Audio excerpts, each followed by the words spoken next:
সাদাকা জাহান্নাম থেকে মুক্তির কারণ। নবী সাল্লাল্লাহু আলাইহি ওয়াসাল্লাম জাহান্নামের ব্যাপারে সতর্ক করেছেন আপনাদেরকে, আমাদের সবাইকে। অতএব সাদাকা দিলে জাহান্নাম থেকে মুক্তির একটা পথ আমরা পাই, সুগম হয়। এবং নবী সাল্লাল্লাহু আলাইহি ওয়াসাল্লামের সময় মহিলা সাহাবীরা তাদের গহনা খুলে আল্লাহর রাস্তায় দান করতেন। এজন্য মসজিদ, মাদ্রাসা, বিভিন্ন গুরুত্বপূর্ণ যে দানের খাতগুলো আছে সেগুলোতে বেশি বেশি দান করবেন, বেশি বেশি আল্লাহ রাস্তায় ব্যয় করবেন, যতটুকু তৌফিক আছে ততটুকু। এখন মহিলারা দান করবে কোত্থেকে?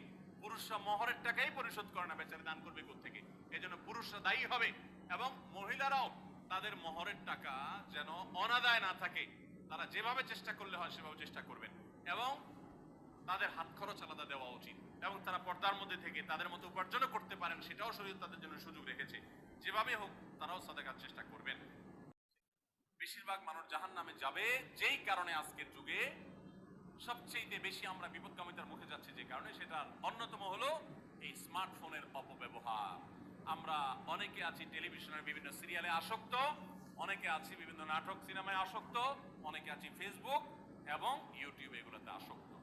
বিশেষ করে মা বোনদেরকে বলছি, অনেকেই আছেন এখনো রিমোট ছাড়া তার পেটের ভাত হজম হয় না, সারাদিন রিমোট হাতে বসে থাকেন, একটা পর একটা সিরিয়াল এবং চ্যানেল পাল্টাতে থাকেন। মনে রাখবেন, সফল ইমানদার হতে হলে এই অনর্থক কাজ না ছাড়লে আপনি সফল ইমানদার হতে পারবেন না। অনেকে নামাজে পড়ে আবার সিরিয়ালও দেখে।